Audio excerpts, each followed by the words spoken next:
नमस्कार दोस्तों। आज करंट अफेयर अपन स्टार्ट करते हैं, साथ में वर्ल्ड ज्योग्राफी भी रहेगी। तो अपन देखते हैं पंडित दीनदयाल उपाध्याय गरीबी मुक्त गांव योजना। ये योजना अभी जुलाई 2025 में 2 जुलाई को स्टार्ट की गई और पंडित दीनदयाल उपाध्याय के नाम से है। और ये गरीबी मुक्त गांव बनाने का उद्देश्य को लेकर ये योजना स्टार्ट की गई है। इसमें टोटल 10,000 गांवों का चयन किया जाएगा पूरे देश में से, और प्रथम चरण में 5,002 गांवों को सेलेक्ट किया गया है। प्रत्येक जिले में से 22 गांव लिए गए हैं पूरे देश में। पहले चरण में जो 30,631 बीपीएल परिवारों का चयन किया जाएगा, जो 5,002 गांव है उनमें से 30,631 बीपीएल परिवारों का चयन किया जाएगा। उनको प्रोत्साहन राशि दी जाएगी 21,000 रुपए। ठीक है। और इसमें बताया गया है किनको दी जाएगी, ऐसे बीपीएल परिवार जो अपने प्रयासों से गरीबी रेखा से ऊपर आए हैं। और 22,400 परिवारों के खाते में डीबीटी से डायरेक्ट बेनिफिट ट्रांसफर से डायरेक्ट राशि हस्तांतरण की जाएगी। ठीक है। यह है पंडित दीनदयाल उपाध्याय गरीबी मुक्त गांव योजना। अब अपन बात करते हैं एशियन जूडो कप। जो जूडो अपन खेलते हैं उसमें एशिया के लेवल पर जूडो कप में राजस्थान के पदक विजेता रहे हैं तानिया राठौड़। ये तानिया राठौड़ कोटा से हैं। और एशियन जूडो कप ये इसका आयोजन हुआ था ताइपे। ठीक है। तो तानिया राठौड़ को 40 केजी भार में गोल्ड मिला है। वह बबनूर सिंह है जो 90 केजी भार में इनको ब्रॉन्ज मिला है, मतलब कांस्य मिला है। तो एशिया लेवल के जो जूडो फाइटिंग हुई थी, जो कप हुआ था वो ताइपे में हुआ और तानिया राठौड़ को इसमें मिला है गोल्ड। जो 40 केजी वर्ग में है वह बबनूर सिंह जो 90 केजी वर्ग में है उनको मिला है कांस्य। ठीक है। और तानिया राठौड़ कहाँ से है? कोटा से। World police and fire games, ये पुलिस एंड फायर गेम्स होते हैं विश्व लेवल के। ये बर्मिंघम अमेरिका में आयोजित किए गए। और राजस्थान पुलिस में जो एसआई है, सब इंस्पेक्टर है कृष्ण शर्मा, इन्होंने बॉक्सिंग में गोल्ड वहां पे जीता है वर्ल्ड पुलिस गेम में। ठीक है। और एक राजस्थान पुलिस के एसआई और हैं कचनार चौधरी, इन्होंने डिस्कस थ्रो में वर्ल्ड पुलिस गेम में एक गोल्ड व एक रजत जीता है। ठीक है, आप याद रखना। एशियाई पैरा तीरंदाजी चैंपियनशिप, जो पैरा खिलाड़ी है, जो दिव्यांग खिलाड़ी है, उनकी तीरंदाजी चैंपियनशिप हुई। ये बीजिंग में इसका आयोजन हुआ।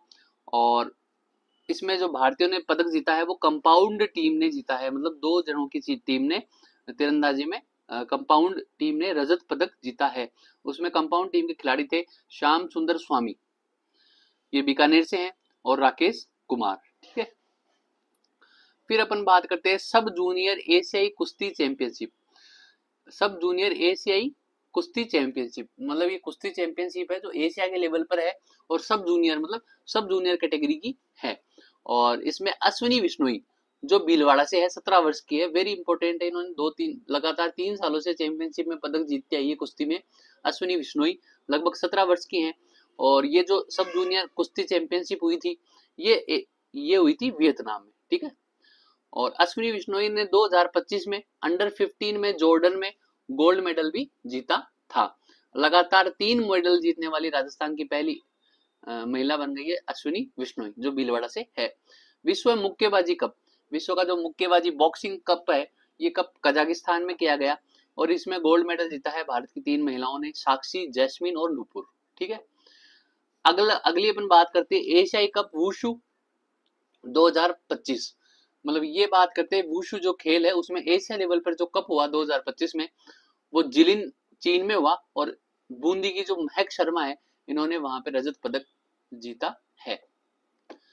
अब बात करते हैं मैसूर दशहरा मेला। पूरे भारत में अगर विजयदशमी पर जो दशहरा मेला आयोजित किया जाता है वो सबसे बड़ा आयोजित किया जाता है मैसूर में। मैसूर है कर्नाटक में। और राजस्थान लेवल की अपन बात करें तो राजस्थान में कोटा जो जिला है वहां पे सबसे बड़ा दशहरा मेला आयोजित किया जाता है। अभी मैसूर में जो दशहरा मेला हुआ उसमें हवा में ड्रोन्स उड़ाए गए खूब सारे। उन ड्रोनों से बाघ की आकृति बनाई है। इस प्रकार ये आकृति बनाने को लेकर उसका नाम गिनीज वर्ल्ड रिकॉर्ड्स में दर्ज हुआ है। ठीक है। अब बात करते हैं बीजिंग मिलिट्री सिटी। बीजिंग अपनी मिलिट्री सिटी बना रहा है जो भूमिगत है।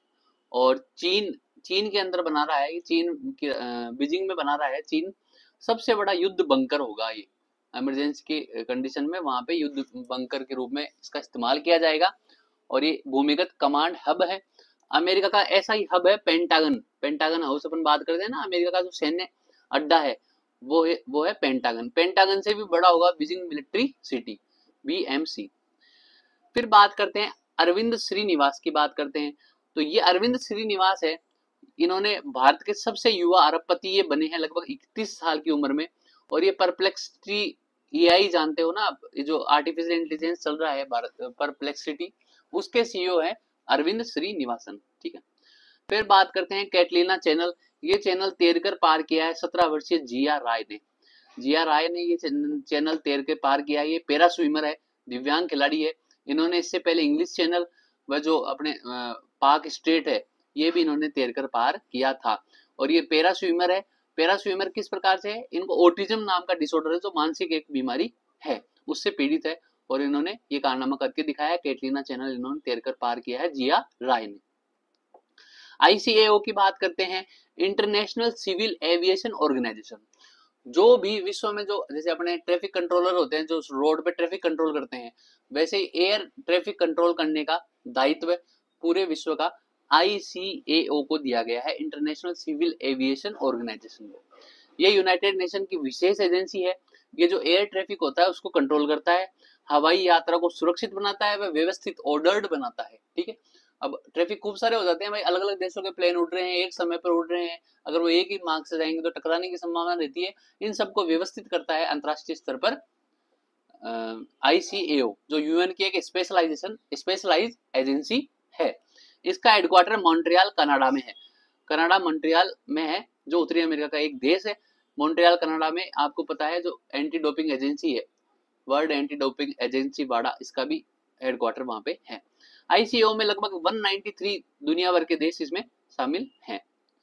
अब इसकी जो काउंसिल होती है, ICAO की जो काउंसिल होती है, उसमें 36 सदस्य होते हैं जिन्हें हर 3 साल के लिए चुना जाता है। और भारत हाल ही में जो सिविल एविएशन ऑर्गेनाइजेशन है, इसकी परिषद का सदस्य चुना गया है 3 वर्ष तक। और ये चुनाव सितंबर 2025 में, मतलब सितंबर 2025 में ये हुए और भारत इसमें चुना गया है 3 वर्षों तक। तो आपके लिए विशेष इंपोर्टेंट हो जाता है। ICAO पर कोई भी क्वेश्चन आ सकता है, भाई UN की स्पेशलाइज एजेंसी है कि नहीं है, इसका हेडक्वार्टर कहाँ है, और भारत इसका सदस्य कब बना, और कितने सालों तक बनेगा, लगभग कितने देश इस ऑर्गेनाइजेशन में है, ये सारे क्वेश्चन आप देखना, याद रखना। वर्ल्ड वेट लिफ्टिंग चैंपियनशिप, ये वेट लिफ्टिंग चैंपियनशिप है, मतलब सीधे तौर पे ये कहा जा सकता है वजन उठाने का चैंपियनशिप है, जो पूरे विश्व स्तर का है, वर्ल्ड लेवल का है। ये नॉर्वे में हुआ। और भारत की मीराबाई चानू जो 48 kg वर्ग में इन्होंने सिल्वर जीता है, सेकंड पोजीशन पे रही है 48 वर्ग kg में। और इन्होंने लगभग 199 kg का वजन उठाया है और सेकंड पोजीशन पे रही मीराबाई चानू। इन्होंने कमबैक किया है काफी टाइम बाद में। ठीक है। नोबेल प्राइजेस की बात करते हैं। नोबेल प्राइजेस की बात करें तो अभी 6 अक्टूबर से लेकर 14 अक्टूबर तक विभिन्न विषयों में नोबेल प्राइज दिए जाएंगे विश्व भर में। ठीक है। एवरी ईयर अक्टूबर में ये इनकी शुरुआत होती है। स्वीडन के एक उद्योगपति और वैज्ञानिक थे, अल्फ्रेड नोबेल उनका नाम था, जिन्होंने डायनामाइट की खोज करी थी। किसकी आविष्कार किया? डायनामाइट की। अभी आविष्कार किया, उनके पास अचानक बहुत सारी संपत्ति आई, इससे उन्होंने संपत्ति का अर्जन किया। अब जब ये संपत्ति बहुत ज्यादा हो गई तो उन्होंने देखा कि जीवन के अंतिम समय में इसका खर्च कहाँ पे करूं, तो उन्होंने सोचा कि मैं मानवता के हित में इसका खर्च करना चाहता हूं। ऐसे वैज्ञानिक जो मानवता के हित में आविष्कार करते हैं, खोज करते हैं, उनको मैं मेरी संपत्ति डोनेट करके जाऊंगा। तो 1901 से ये अवार्ड दिया जाता है, नोबेल पुरस्कार। 1968 में इसमें इकोनॉमिक सब्जेक्ट भी जोड़ा गया। इससे पहले ये मेडिसिन, फिजिक्स, केमिस्ट्री, लिटरेचर इनमें दिया जाता था, और 1968 में इसमें इकोनॉमिक्स भी जोड़ा गया। ये मेडिसिन, फिजिक्स, केमिस्ट्री, लिटरेचर व शांति, इन सब क्षेत्रों में दिया जाता है। इसकी चयन की प्रोसेस क्या है? सिलेक्शन प्रोसेस ये है, वो बहुत गोपनीय होती है। कोई भी खुद का नाम एक तो नॉमिनेट नहीं कर सकता, जैसे अभी ट्रंप ने खुद को नोबेल के लिए बहुत सारी वो उड़ रही है, तो कोई भी खुद का नाम नॉमिनेट इसमें नहीं कर सकता। और नॉमिनेशन सार्वजनिक कभी नहीं होते हैं, लगभग 50 साल तक तो नहीं होते हैं। जो सिलेक्शन कमेटी है, नॉमिनेशन है, किन किन का नॉमिनेशन होगा, वो 50 वर्ष तक जनता में, पब्लिक में, सोशल मीडिया पे नहीं आता है। तो इतनी बेहद गोपनीय इसकी प्रोसेस होती है। इसमें सम्मान क्या दिया जाता है? लगभग 10 करोड़ रुपए या 11 मिलियन स्वीडिश ये डॉलर दिए जाते हैं। वह 18 कैरेट का गोल्ड मेडल दिया जाता है, एक डिप्लोमा दिया जाता है, और ये अवार्ड मैक्सिमम 3 लोगों तक साझा कर सकते हैं। आपने अभी तक सुना है भाई नोबेल पुरस्कार एक को मिला है या 2 को मिला है या 3, मैक्सिमम 3 लोगों तक ये मिल सकता है। जैसे अभी 6 अक्टूबर को ही मेडिसिन में नोबेल पुरस्कार मिला था, वो 3 लोगों को मिला, उनमें से 2 अमेरिका के थे, एक जापान के थे। तो उनको ये सारा दिया जाएगा, 10 करोड़ की राशि दी जाएगी, वो उन तीनों में बढ़ जाएगी, और 18 कैरेट का एक गोल्ड मेडल उनको दिया जाएगा। आज के संदर्भ में कैसे इंपॉर्टेंट है, एक तो शांति का नोबेल पुरस्कार दिया जाता है, जो हाल ही की जो घटनाएं होती है उनके आधार पर ही नोबेल पुरस्कार दिया जाता है। कोविड, वैक्सीन, जलवायु परिवर्तन, इन सब मुद्दों पर नोबेल पुरस्कार भी दिया जाता है, जो हाल ही में एक ज्वलंत मुद्दे हैं। राजस्थान के ताजमहल की बात करें, एक तो ताजमहल जो अपना ओरिजिनल है वो शाहजहां ने बनाया था मुमताज की याद में, जो आगरा में है। दूसरा, राजस्थान का ताजमहल पूछे तो जसवंत तड़ा। जसवंत तड़ा क्या है, ये सरदार सिंह के द्वारा अपने पिता जसवंत सिंह सेकंड, जो कि मारवाड़ से थे, उनकी स्मृति में जोधपुर में छतरियां बनाई गई। छतरियां राजस्थान में उनके निधन के बाद में बनाई जाती है, तो उनके बेटे ने अपने पिता की याद में ये बनाई थी, और ये राजस्थान का ताजमहल इसको बोला जाता है। जोधपुर के अंतिम महाराजा आजादी के समय हनुमंत सिंह थे, और जोधपुर चूंकि आपको पता है पाकिस्तान से सीमा टच कर रहा है, मतलब पाकिस्तान के पास में है, सीमा टच तो नहीं कर रहा, पाकिस्तान के पास में है, तो इन्होंने पाकिस्तान के साथ शामिल होने का प्रयास किया, लेकिन तत्कालीन जो अपने सरदार पटेल व माउंटबेटन थे, इनके प्रयासों से ये प्रयास असफल रहा। इन्होंने सारी मीटिंग करी थी भोपाल के नवाब के साथ, जिन्ना के साथ मीटिंग करी थी हनुमंत सिंह ने, लेकिन वो कारगर साबित नहीं हो पाई। बीकानेर जो राजस्थान का एक जिला है, उसका नाम बीकानेर क्यों पड़ा, इसको जांगल प्रदेश भी बोलते हैं। वहां पे जोधा जी के बेटे थे राव बीका, व एक जाट सरदार थे नरा, तो बीका और नरा इन दोनों ने मिलकर इसको जीता, तो इसका नाम बीकानेर पड़ गया। ठीक है, अब अपन थोड़ा सा वर्ल्ड ज्योग्राफी देखते हैं, इसमें थोड़ा सा क्या कंप्लीट ही देख लेते हैं। तो अपन सबसे पहले उत्तरी अमेरिका से स्टार्ट करते हैं, जो भी मोटा मोटा आइडिया है जो एग्जाम में पूछा जाता है वो अपन उस दृष्टि से देखेंगे। उत्तरी अमेरिका की बात करें तो उत्तरी अमेरिका जो है, ये इसकी सबसे ऊंची चोटी है डेनालिया मैकिनले, ठीक है, अलास्का श्रेणी में, और मैकिनले राष्ट्रीय उद्यान वहां पे है। ठीक है, फिर अपन बात करें सेंट इलियास श्रेणी, ठीक है, सेंट इलियास श्रेणी की बात करें तो माउंट लोगान इसकी सबसे ऊंची चोटी है।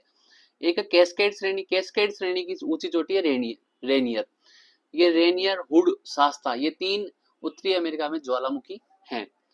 फिर बात करें रॉकी की, तो ये यूएसए या उत्तरी अमेरिका व कनाडा दोनों में स्थित है। जैसे उत्तरी कनाडा तो ऊपर वाला भाग है और अमेरिका नीचे वाला भाग है, तो ये रॉकी पूरा ऐसे आगे तक है। तो रॉकी क्या है, यूएसए व कनाडा इन दोनों में फैला हुआ है। रॉकी की सबसे ऊंची चोटी है माउंट एल्बर्ट, क्या नाम है, माउंट एल्बर्ट। और कनाडा में रॉकी की ऊंची चोटी पूछे तो वो है रॉबसन। ठीक है, अब रॉकी से खूब सारी नदियां जाती है, वो है जैसे Rio Grande, Colorado river, Columbia river, ये इंपॉर्टेंट है, कोलोराडो और कोलंबिया आपसे पूछा जा सकता है। कुछ पठार है वो अंतः पर्वतीय है, अलग अलग श्रेणियों के बीच में है, उनमें है कोलोराडो का पठार, कोलंबिया का पठार व ग्रेट बेसिन का पठार, ये तीनों पठार भी उत्तरी अमेरिका में हैं। एक ब्लॉक पर्वत है जो विश्व का सबसे बड़ा खंड या ब्लॉक पर्वत है, और ये है सियारा नेवदा पर्वत। एक उत्तरी अमेरिका में बात करें तो मोनाकिया पर्वत ज्वालामुखी पर्वत है, ये समुद्र में है, और अगर ये समुद्र में नहीं होता, समुद्र नीतल से ये विश्व का सबसे ऊंचा पर्वत है, लगभग 10,000 मीटर इसकी हाइट है, जो कि माउंट एवरेस्ट से भी ऊंचा है, लेकिन ये समुद्र नीतल से है, और माउंट एवरेस्ट अपन नापते हैं वो समुद्र तल से उसकी ऊंचाई नापते हैं, तो आधा ये समुद्र में है, और तल से 4,000 मीटर तक तो ये समुद्र के तल तक ही है, फिर उसके बाद में 6,000 मीटर ऊपर तक है। तो एक्चुअल में इसकी ऊंचाई तो 6,000 मीटर ही मानी जाएगी, लेकिन ये वैसे वास्तविकता में 10,000 मीटर तक फैला हुआ मतलब ऊंचाई इसकी है, और ये हवाई द्वीप में है उत्तरी अमेरिका में। विश्व का सबसे बड़ा ज्वालामुखी पर्वत है मोनालिया। अब अपन बात करते हैं अल्पेशियन पर्वत, ये जो उत्तरी अमेरिका है उसमें पूर्वी भाग में फैले हुए हैं अल्पेशियन पर्वत, ये पूर्वी भाग में है उत्तरी अमेरिका के, इनकी सबसे ऊंची चोटी है मिशेल, क्या नाम है, मिशेल। फिर बात करते हैं दक्षिणी अमेरिका की, तो दक्षिणी अमेरिका में सबसे लंबी श्रेणी जो विश्व की सबसे लंबी श्रेणी है उसका नाम है एंडीज, और ये एंडीज पूरे दक्षिणी अमेरिका को कवर करती है।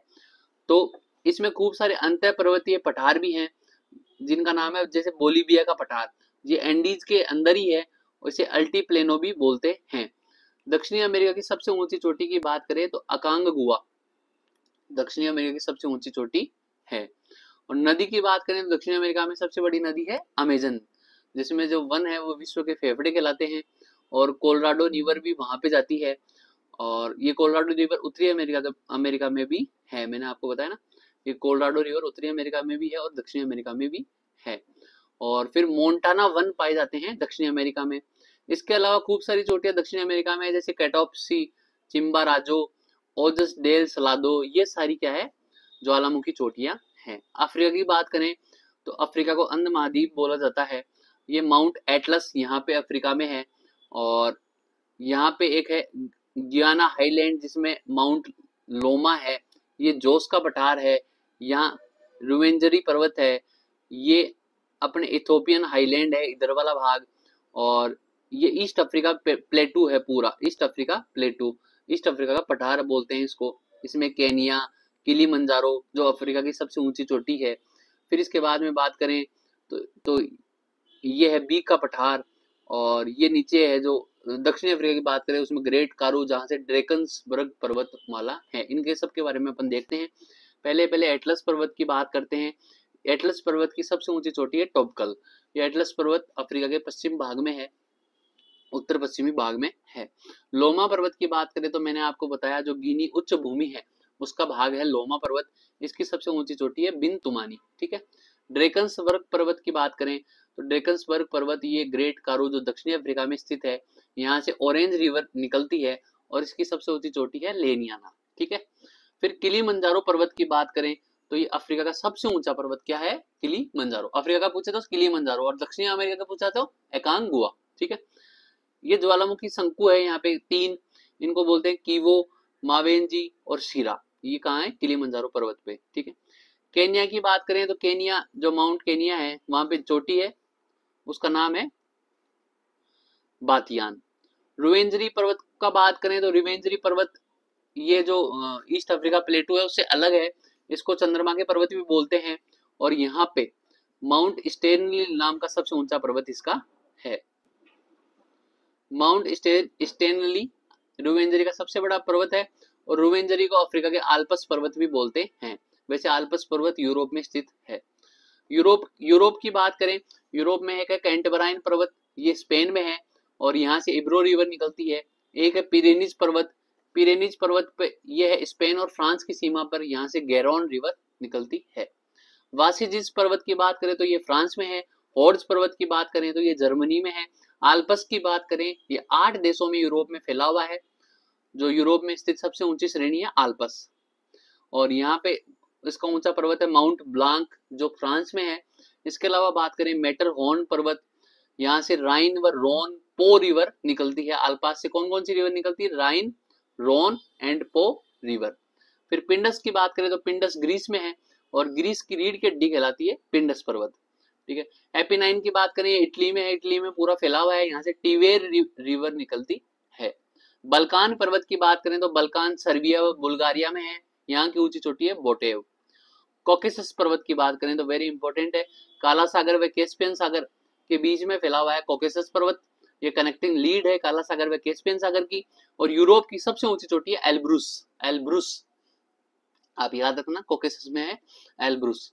कारपेंथिया पर्वत की बात करें तो ये पूर्वी यूरोप में फैला हुआ है।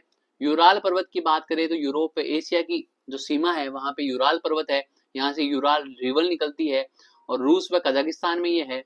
नारोदनाया यहाँ की सबसे ऊंची चोटी है। ग्राम्पियन पर्वत की बात करें स्कॉटलैंड में है, और पेनाइंस पर्वत की बात करें तो इंग्लैंड में ये है।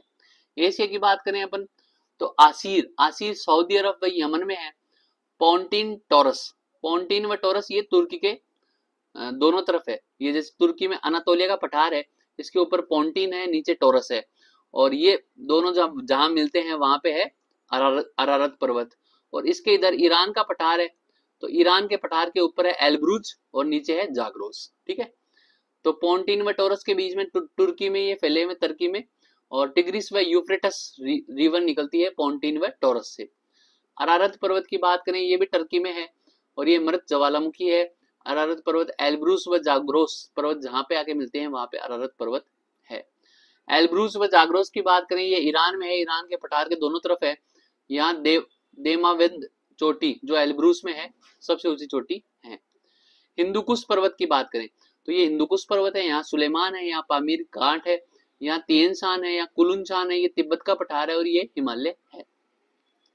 हिंदुकुश पर्वत की बात करें तो अफगानिस्तान व पाकिस्तान में है और तिरिच मीर ये पाकिस्तान में चोटी है।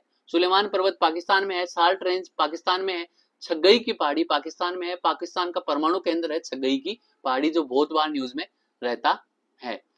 किरदर पर्वत की बात करें ये भी पाकिस्तान में है। पामीर घाट की बात करें तो पामीर घाट बहुत सारे देशों में फैला हुआ है, जैसे चीन, ताजिकिस्तान, किर्गिस्तान, अफगानिस्तान, इन सब में फैला हुआ है। इसको विश्व की छत भी बोलते हैं। व्रतखिंगन पर्वत की बात करें तो ये चाइना में है। कुल्लुनशान की बात करें चाइना में है। तिएनशान की बात करें तो ये चीन, कजाकिस्तान व किर्गिस्तान में है। अल्ताई पर्वत की बात करें तो ये मंगोलिया, चीन, रशिया व कजाकिस्तान के बीच में है अल्ताई पर्वत। माउंट फ्यूजी की बात करें ज्वालामुखी पर्वत है और ये जापान में स्थित है, जापान की सबसे ऊंची सक्रिय ज्वालामुखी है। अन्नाम की बात करें, अन्नाम लाओस, वियतनाम व कंबोडिया यहाँ पे है। किनबालू की बात करें तो ये मलेशिया जो ब्रुनेई द्वीप है वहां पे है किनबालू। पुंचक जाया की बात करें, इंडोनेशिया की सबसे ऊंची चोटी है पुंचक जाया। अराकान योमा की बात करें, म्यांमार की जो चोटी है, म्यांमार की जो श्रेणी है अराकान योमा, इसी का एक भाग भारत में है अंडमान निकोबार। इसकी सबसे ऊंची चोटी है विक्टोरिया चोटी। हकाकाबो चोटी, यह हकाकाबो चोटी म्यांमार की सबसे ऊंची चोटी है। ऑस्ट्रेलिया की बात करें तो ऑस्ट्रेलिया में ग्रेट डिवाइडिंग रेंज सबसे बड़ी श्रेणी है ऑस्ट्रेलिया की, जो पूरे ऑस्ट्रेलिया को कवर करती है। यहाँ से मर्रे व डार्लिंग नाम की नदियां निकलती हैं। अंटार्कटिका की बात करें तो अंटार्कटिका में ट्रांस अंटार्कटिका पर्वत श्रेणी है, वो श्रेणी वेडेल सागर से रोस सागर तक फैली हुई है और माउंट विंसन मैसिव यहाँ की सबसे ऊंची चोटी है अंटार्कटिका की। उत्तरी अमेरिका के पठारों की बात करें तो कोलंबिया का पठार उत्तरी अमेरिका में है। ये रॉकी व कैस्केड जो श्रेणी है इन दोनों के बीच में है, यहाँ से स्नेक रिवर निकलती है, इसलिए इसको स्नेक का पठार भी बोलते हैं। दूसरा ग्रेट बेसिन का पठार, ये सियारा नेवदा व रॉकी के बीच में है, यहाँ सियारा नेवदा, इधर रॉकी, यहाँ है ग्रेट बेसिन का पठार। ये यहाँ पे ग्रेट बेसिन मरुस्थल भी है, ग्रेट साल्ट लेक भी है और यहाँ पे मोजेब मरुस्थल भी है और वहां पे एक मृत घाटी है जो हाईएस्ट टेम्परेचर वहां का है और उत्तरी अमेरिका का सबसे निम्नतम पॉइंट है मृत घाटी। तो आप ये याद रखना, ग्रेट बेसिन पठार, ग्रेट बेसिन मरुस्थल, ग्रेट साल्ट लेक, मृत घाटी, मोजे मरुस्थल सब यहीं पे हैं। कोलोराडो पठार की बात करें, ये चूना पत्थर से बना हुआ पठार है और यहाँ से जो कोलोराडो रिवर निकलती है वो बहुत सारे गोर्ज यहाँ पे बना देती है, बहुत सारे खड्डे बना देती है और विश्व की सबसे बड़ी घाटी भी यही है, ग्रैंड कैनियन। ये एरिजोना राज्य में स्थित है, यूएसए में। मैक्सिको पठार की बात करें तो ये मैक्सिको में है और माद्रे ऑक्सीडेंटल और माद्रे ओरिएंटल, ओरिएंटल पूर्वी भाग में है, ऑक्सीडेंटल पश्चिमी भाग में है, इन दोनों के बीच में है मैक्सिको का पठार। यहाँ पे चांदी की खान है चिहुआहुआ। कैनेडियन शिल्ड की बात करें तो कैनेडियन शिल्ड लोरेंसिया यहाँ पठार है, कैनेडियन शिल्ड को लोरेंसिया पठार भी बोलते हैं। यहाँ सडबरी की खान है जहां से निकलता है। अब दक्षिण अमेरिका के पठार देखते हैं। दक्षिण अमेरिका में सबसे ऊपर है गुआना का पठार, इधर है बोलीविया का पठार जो अंतर पर्वतीय पठार है, इधर है ब्राजील का पठार और यहाँ है पेंटागोनिया का पठार। तो अपन बात करें पहले गुआना का पठार जो कि सबसे ऊपर है दक्षिणी अमेरिका में। तो गुआना का पठार दक्षिण अमेरिका की उत्तरी भाग में है। यहाँ पे Colombia, Guyana, Suriname, French Guiana, Venezuela, Brazil, इन सब में फैला हुआ है गुआना का पठार। यहाँ गुआना पक्षी है जो बीट करते हैं और यहाँ पे पेट्रोलियम के भंडार हैं। ओर्निको रिवर भी गुआना का पठार से निकलती है। दूसरा है ब्राजील का पठार, ये वेरी इंपॉर्टेंट है दक्षिणी अमेरिका में। यहाँ पे माटो ग्रासो पठार भी है और पराना, साउ फ्रांसिस्को रिवर यहाँ से निकलती है। फिर बोलीविया पठार की बात करें तो ये एंडीज पर्वत में है, अंतर पर्वतीय पठार है। बोलीविया में ये पेरू, चिली व अर्जेंटीना में फैला हुआ है। यहाँ पे सबसे ऊंची झील है पोपो झील और एक झील है टीटिका का झील, टीटिका का झील है मीठे पानी की झील और यहाँ पे नौकायान भी होता है। पेंटागोनिया के पठार की बात करें तो ये चिली व अर्जेंटीना में है और यहाँ से कोलोराडो रिवर निकलती है। पेंटागोनिया एक ठंडा मरुस्थल है। ठीक है।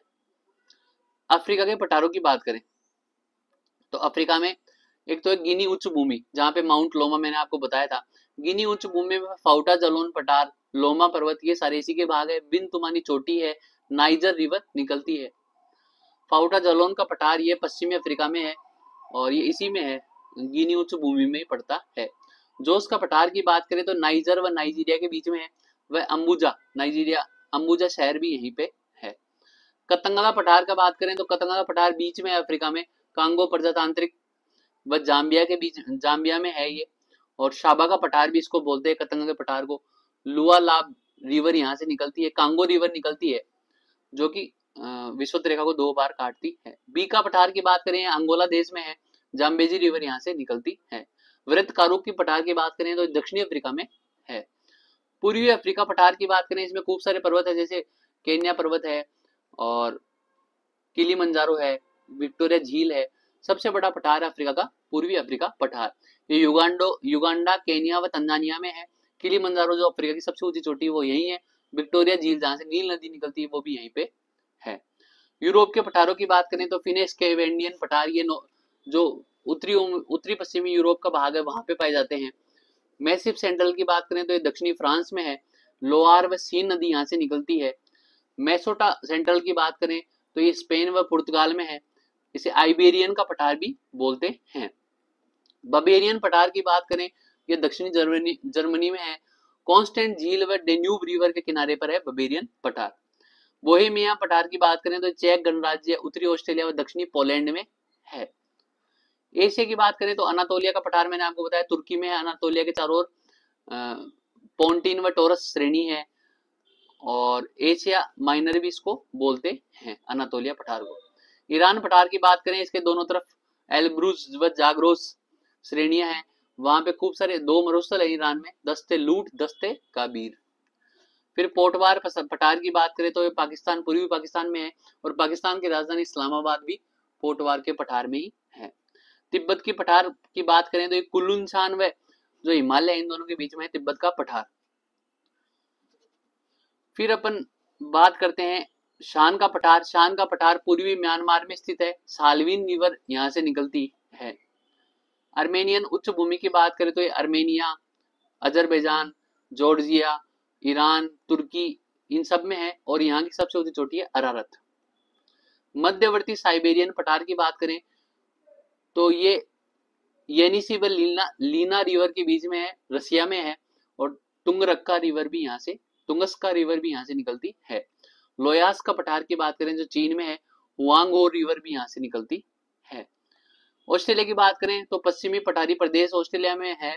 वहां पे मरुस्थल है ग्रेट सैंडी मरुस्थल, गिब्सन मरुस्थल, सिम्पसन मरुस्थल, व्रत विक्टोरिया, स्टुअर्ट, किम्बरले जहां से हीरा निकलता है, पिलबरा जहां से लोहा निकलता है, कारगुलरी जहां से सोना निकलता है। ये सब ऑस्ट्रेलिया में है। मैदानों की बात करें तो उत्तरी अमेरिका में पेरीज नाम के मैदान है जो शीतोष्ण कटिबंधीय ठंडे घास के मैदान है। वहां पे कुछ मवेशी फार्म है जिनको रेंच बोलते हैं और वहां पे पशुओं की देखभाल करने वालों को काउबॉय बोलते हैं। दक्षिणी अमेरिका की बात करें, दक्षिणी अमेरिका में पश्चिमी तटवर्तीय मैदान है जिनमें अटाकामा मरुस्थल है जो चिली में है, पेरू व चिली में है। विश्व का सबसे सुस्तम मरुस्थल है और ये विश्व का सबसे सुस्तम स्थान भी वही है, अरिका। सेलवास वर्षा वन है दक्षिणी अमेरिका में, अमेजन बेसिन में है। विश्व के फेफड़े भी इनको बोलते हैं।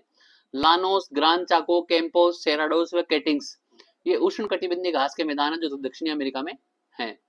पंपास की बात करें तो पंपास शीतोष्ण कटिबंधीय घास के मैदान है, ये अर्जेंटीना में अर्थात दक्षिणी अमेरिका में स्थित है। अफ्रीका की बात करें तो अफ्रीका में सवाना घास के मैदान जो उष्ण कटिबंधीय घास के मैदान है। किंग ऑफ मतलब इनको बोलते हैं लैंड ऑफ बिग गेम्स। वहां पे पहले शिकार बहुत ज्यादा हो जाते थे इसलिए इसको लैंड ऑफ बिग गेम्स बोलते हैं। और वेल्ड की बात करें तो दक्षिणी अफ्रीका में शीतोष्ण कटिबंधीय घास के मैदान है और इस यहाँ से रिवर निकलती है वॉल।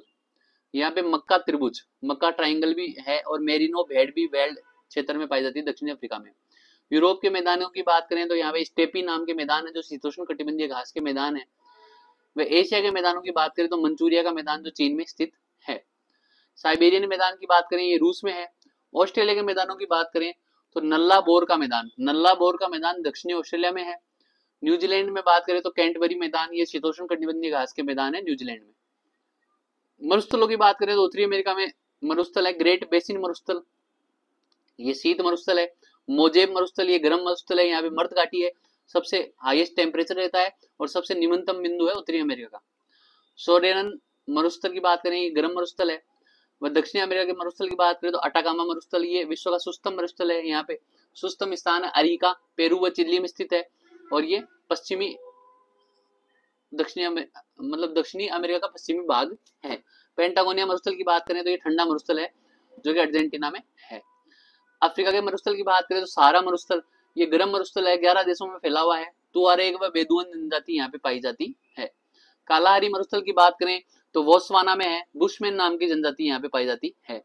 नामीब मरुस्थल की बात करें तो नामीबिया में है और ये रेतीला मरुस्थल है।